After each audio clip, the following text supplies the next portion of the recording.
ठीक। अस्सलामु अलैकुम वरहमतुल्लाहि वबरकातुहू। इन्नल हम्दलिल्लाहि नहमदुहु व नस्तईनुहु व नस्तगफिरुहु व नु'मिनु बिही व नतवक्कलु अलैहि व नऊज़ु बिल्लाहि मिन शुरूरि अनफुसिना व मिन सय्यिआति अअमालिना। मन यहदिहिल्लाहु फला मुज़िल्ल लहु व मन युज़लिलहु फला हादिय लहु। व नशहदु अल्ला इलाहा इल्लल्लाहु वहदहु ला शरीका लहु व नशहदु अन्न सय्यदना व मौलाना मुहम्मदन अब्दुहु व रसूलुहु। अम्मा बअदु फ़अऊज़ु बिल्लाहि मिनश शैतानिर रजीम।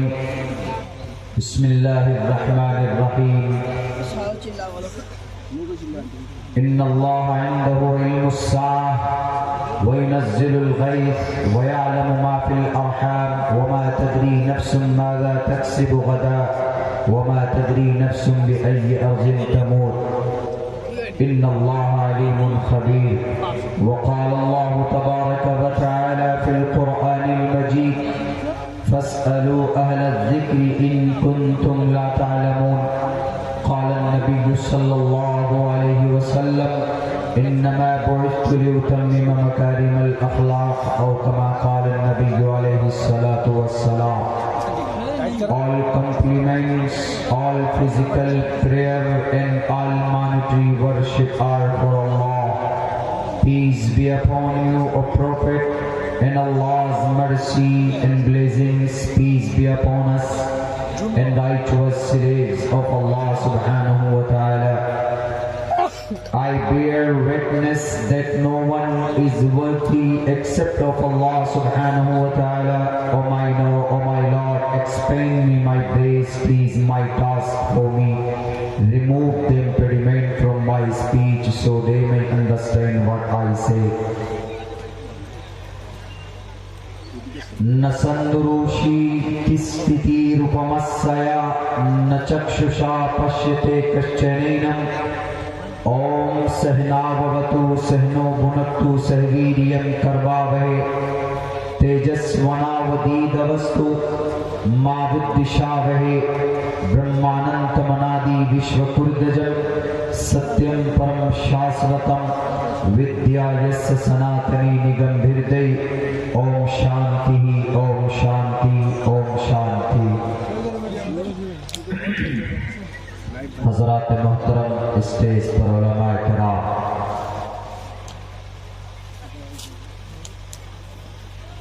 आज 26 जनवरी है।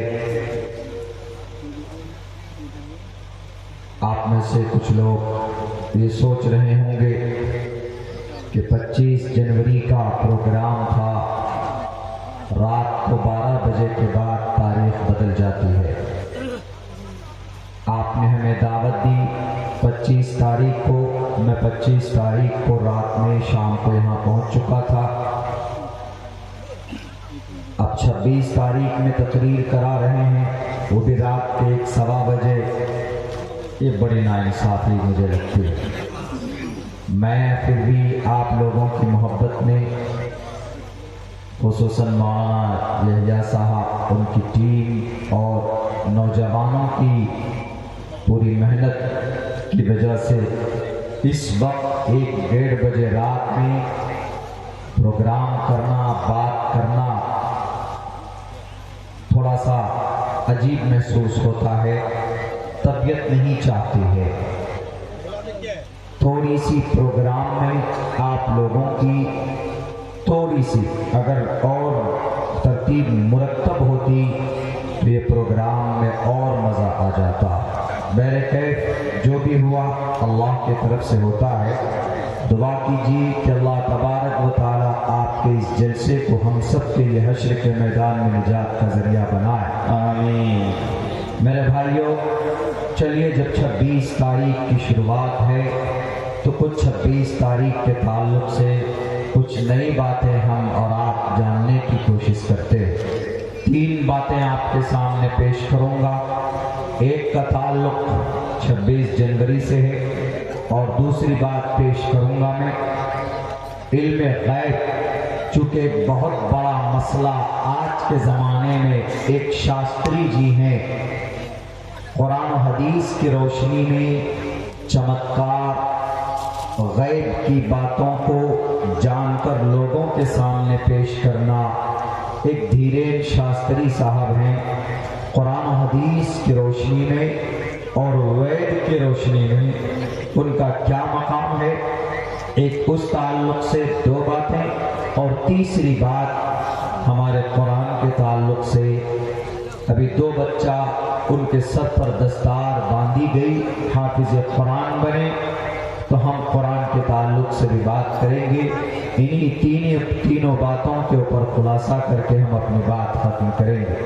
जब तक आप लोग दिलजमी के साथ बैठे हैं मेरी बात चलती रहेगी। जब मुझे महसूस होगा कि आपका मन नहीं चाह रहा है, मैं दुआ कर दूंगा और बात मुकम्मल कर दूंगा। समाज की इज्जतदार माँ और बहनें भी बैठी हुई है, इंशाअल्लाह उनके ताल्लुक से भी बात होगी। 26 जनवरी हम लोग सुबह 8-9 बजे के बीच में झंडा फहराते हैं, भारत का तिरंगा हम लोग उनको फहराते हैं और उनको बुलंद करते हैं। 26 जनवरी को हर साल की 26 जनवरी को हम लोग ये अमल करते हैं। क्यों करते हैं? इसलिए करते हैं, हमें पता होना चाहिए क्योंकि जलसा हुआ है तो यहाँ पर दीन और दुनिया दोनों की बातें आनी चाहिए और अपने मजहब और अपने कौम और अपने मुल्क के बारे में जानना, मोहब्बत करना, बात करना, ये मजहब के खिलाफ बिल्कुल नहीं है। 26 जनवरी इसलिए हम लोग मनाते हैं। 15 अगस्त 1947 में ये देश आजाद हुआ था। तकरीबन 250-300 साल अंग्रेज की गुलामी रही थी।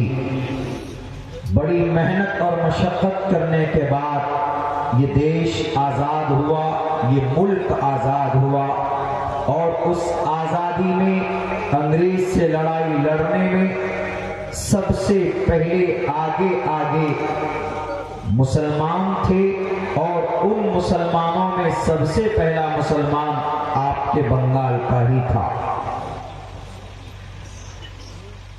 15 अगस्त 1947 को ये देश आजाद हुआ, लेकिन अब देश चलेगा कैसे, किस कानून के तहत चलेगा? कानून तो अंग्रेज का था पहले, तो अब ये देश चलेगा कैसे? तो एक कानून के, एक संविधान की जरूरत थी। तो एक संविधान समिति नाम की एक कमेटी बनाई गई, उसमें तकरीबन 290 लोग थे, लेकिन छटकर बटकर कुछ ही लोग रह गए। उस समिति और उस कमेटी का हेड और सदर का नाम डॉक्टर भीमराव अंबेडकर,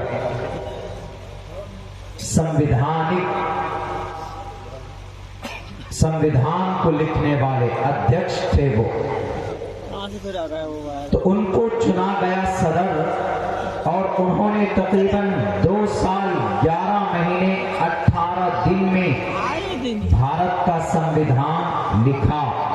390 तकरीबन उसमें अनुच्छेद हैं, 390 तकरीबन, अभी तो 470 के करीब हो गए।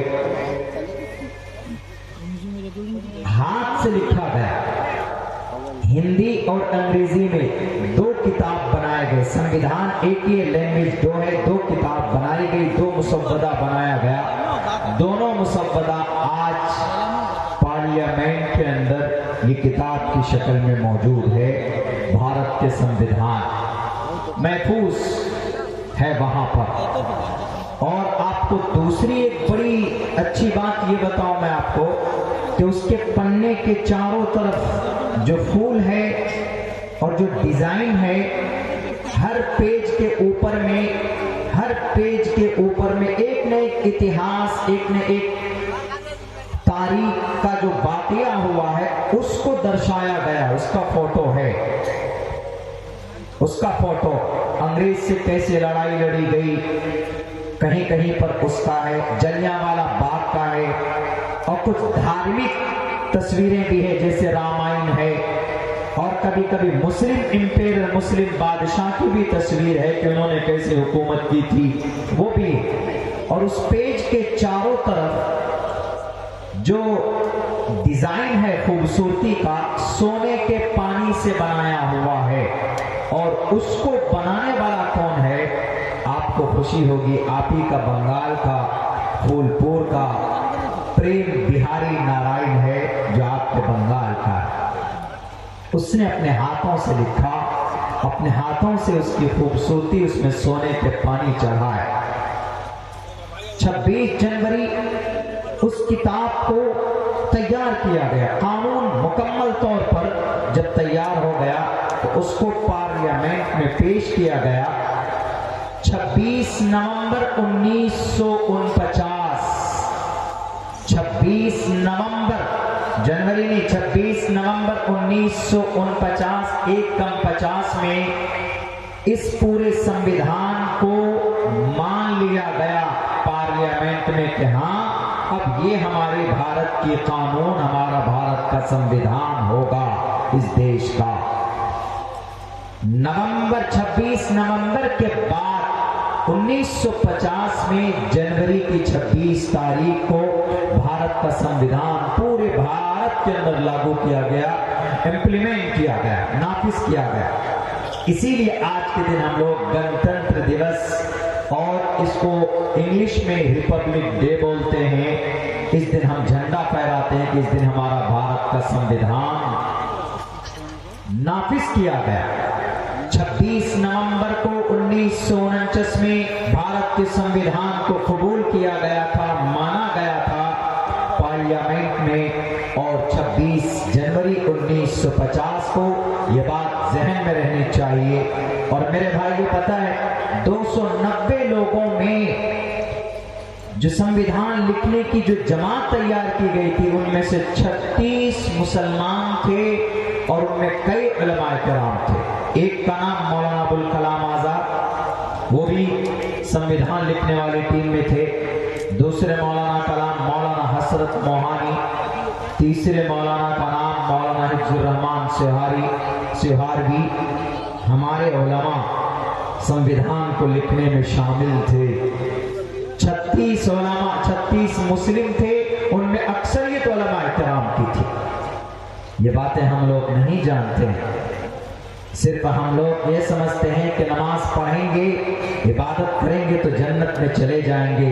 आप जिस मुल्क में रहते हैं उस मुल्क के कानून को जानना, वहाँ के हालात से वाकिफ होना, वहाँ के हवाल और कवायद से, नशेब व फराज से अपने आप को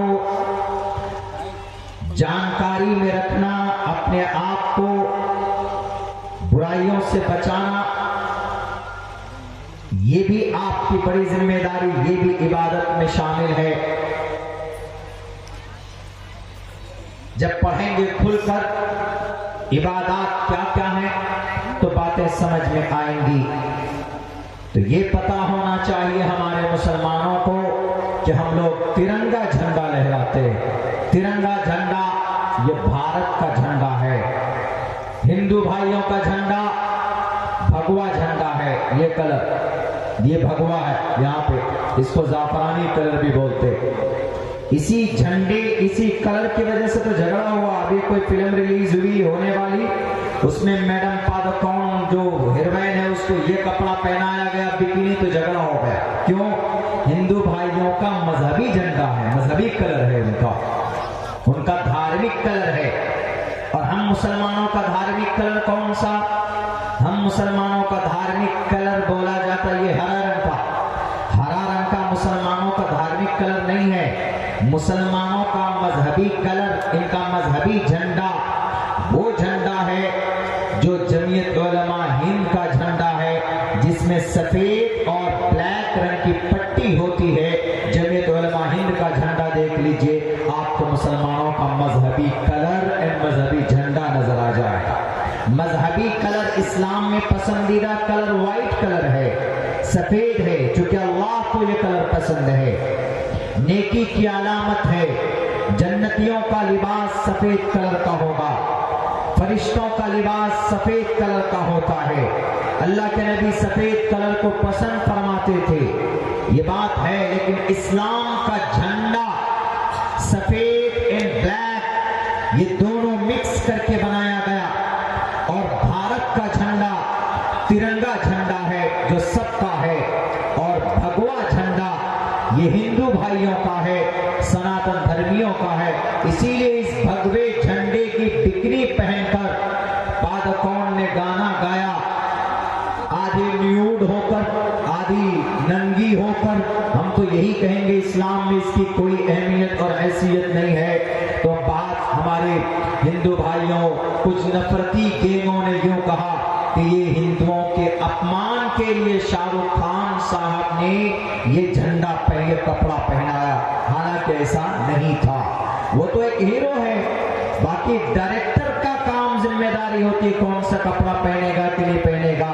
प्रोड्यूसर की जिम्मेदारी होती है कि कौन से हीरो को लेना है कि नहीं लेना। एक्टर सिर्फ मुस्लिम है, बाकी प्रोड्यूसर है, डायरेक्टर है, हीरोइन है, पूरी क्रू है, पूरे मेंबर है, वो सब के सब तो हिंदू हैं। उनको जाकर के पहले बोलना चाहिए था। बैरकैफ हम उधर नहीं जाना चाहते। बात आई तो हमने कह दिया तिरंगा के ऊपर। हम लोग 26 जनवरी को तिरंगा झंडा लहराते हैं, उसके पसे पुष्ट ये है हिस्ट्री, इतिहास। भारत के अंदर संविधान लागू हुआ था और उसी संविधान को याद रखने के लिए हम लोग 26 जनवरी की सुबह को झंडा तोलन करके राष्ट्रीय गान हम लोग गाने की कोशिश करते हैं और गाते। ये हर एक भारतीय की, हर एक इंडियन की जिम्मेदारी, ये पढ़ना, ये झंडा तोलन होना चाहिए और वो गीत गानी चाहिए। वंदे मातरम वाली गीत नहीं, वो दूसरी गीत वो गाते हैं। अल्लामा इकबाल ने भी कहा है, सारे जहां से अच्छा हिंदुस्तां हमारा, हमारा ये देश पूरी दुनिया के अंदर सबसे बेहतर है। सारे जहां से अच्छा हिंदुस्तां हमारा। आप कहेंगे कि मौलाना मक्का मदीना तो बेहतर जगह है, वो अपनी जगह पर है, उसकी मुबारक और उसके हम उधर नहीं जाना चाहते। अल्लाह के नबी ने एक हदीस में हिंद का नाम लिया है। अल्लाह के नबी की जुबान से लफ्ज हिंद निकला, हिंद भारत को बोलते हैं। तो अल्लामा इकबाल ने इस मुनासबत से कही कि हमारे नबी की जुबान से हिंद का नाम आया, तो इसका मतलब है कि हमारा ये मुल्क दुनिया के दूसरे मुल्कों के मुकाबले में ज्यादा बेहतर है। इसलिए उन्होंने कहा सारे जहां से अच्छा हिंदुस्तां हमारा।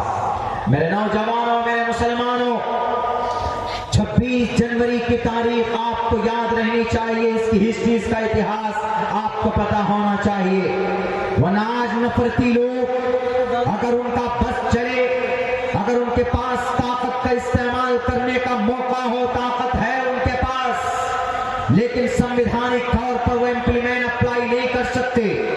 अगर उनका बस चले तो भारत के आज 26 जनवरी के दिन तिरंगा नहीं, वो अपना ये गेरुए रंग का कपड़ा लहराएंगे और वो जगह जगह ऐलान करते भी फिर रहे कि हम इस देश को एक राष्ट्र बनाएंगे, इस देश को बदलेंगे। कभी नहीं हो सकता, इसलिए कि खून बहा है यहाँ पर। एक तरफ मुसलमान का खून बहा, दूसरी तरफ हिंदुओं का खून बहा, क्रिश्चियनों का खून बहा, तब जाकर 26 जनवरी जैसा पवित्र दिन और मुबारक दिन हमारे इस मुल्क को नसीब हुआ है। एक तरफ से सोचने वालों, तकरीबन 200 साल तक मेहनत मशक्कत की गई है देश को आजाद करने के लिए। तुम्हारे वक्ती तौर पर आज तुम गद्दी पर बैठे हो। 1755 से लड़ाई शुरू की थी नवाब सिराजुद्दौला ने मुर्शिदाबाद की धरती से। 1755 से लड़ाई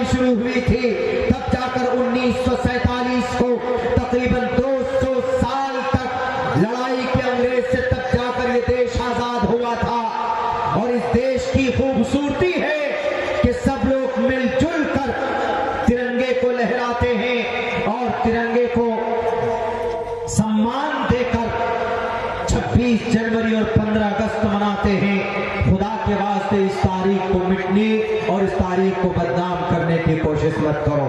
एक तो बात हो गई 26 जनवरी के ताल्लुक से, हम में से हर किसी को इसकी तारीख, इसका पस मंज़र मालूम होना चाहिए, ताकि आपके सामने में कोई बोले तो आप उनको जवाब दे सके कि 26 जनवरी हम लोग इसीलिए मनाते हैं कि इस दिन भारत का कानून लागू किया गया था, भारत का संविधान बना था। आजादी के तकरीबन 3 साल बाद भारत का संविधान लागू हुआ।